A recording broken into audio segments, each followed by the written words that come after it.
This is the TJ Hoisington Podcast. Unleash your greatness within.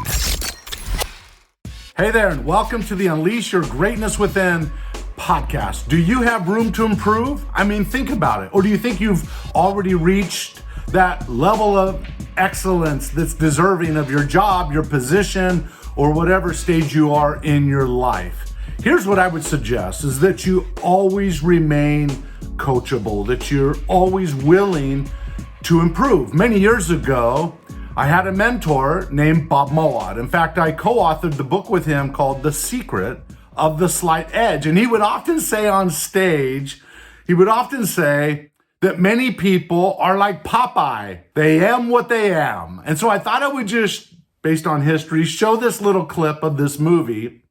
And Popeye, the old spinach guy that would grow his muscles and then beat everybody up or whatever, Popeye would often say, I am what I am. And I will tell you that's often a cause for failure in life, is that we don't continue to grow. So let's watch this clip and then I'll come right back. I am what I am! Popeye the sailor. I'm Popeye the sailor. I'm Popeye the sailor.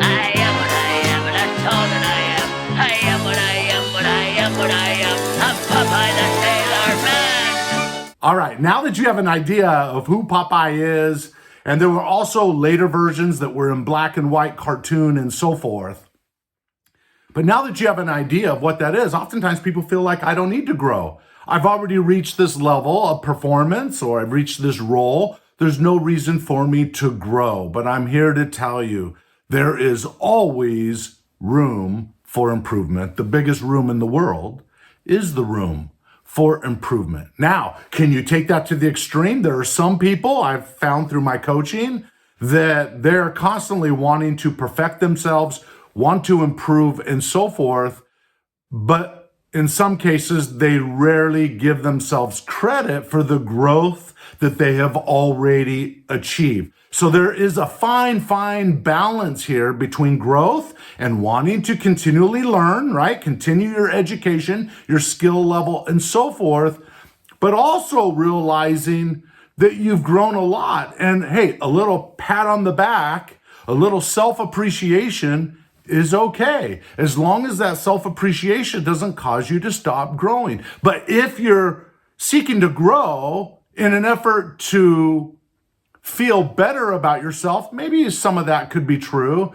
But if your whole worth is tied up in what you do or don't do, I got news for you. You'll never satisfy that need. Listen, accept the fact that you are good the way you are, but you also have some room for improvement. You know, oftentimes I'm called into an organization and I'm called in to help improve the team or the organization or the individual, maybe with coaching and so forth.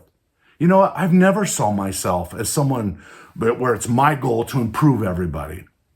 My hope is that I inspire people to want to improve themselves because I teach principles like attracts like, the law of karma, that if you improve your value, results in your life will also bring rewards to you. Those kinds of things that hopefully people will buy into the vision and they'll go work on themselves to become more effective. Instead of blaming about their current circumstances, they're making a difference and wanting to achieve that next level because of maybe some self-satisfaction. But my hope is secretly is that you don't identify your whole worth as an individual with whether you improve or don't improve. But my message here today is to seek to improve, to be coachable, to find areas in your skill or in your interpersonal skills, interacting with others and so forth, that could use a little refinement, that can use a little improvement.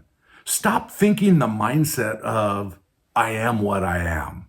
You're not who you are. You have so much potential going forward if you'll make the commitment to improve for a higher purpose, a purpose for your family, a legacy. Maybe there is a personal need there for you to grow. But far too often, I find that some people feel like they've reached a certain level, they don't need to grow anymore. And that place can become, as Thoreau said, a place of quiet desperation, right? Where we don't grow anymore, we're not feeling the endorphins anymore, and it's time to do something new. So I encourage you today to eliminate the I am what I am mindset and really adopt a I can mindset, I will do it mindset, and really seek to improve to make a difference in your own results, your own life, but also for those you care about as well. Does any of that make sense? I hope so. Thanks for listening to this message. If you like it, hey, do me a favor. Click a like button or share it or leave a comment. I'd really appreciate it. And if you are not a part of the Greatness Within community, hey, subscribe. I'd love to have you a part of the community. All right, now go out there and unleash your greatness within. Hey there. What'd you think? I hope you enjoyed this podcast episode. You know, it's my pleasure to share these insights and distinctions that will lead to more happiness, fulfillment, and achievement in life. So, hey, if you like the message, if you like the podcast episode, hey, do me a favor. Would you give me a thumbs up? Would you give me a star rating? I'd really appreciate it. Better yet, if you wouldn't mind writing a little review wherever you're listening to this from, that would be really great. I'd appreciate it. All right, now go out there and unleash your greatness within. GreatnessWithin.com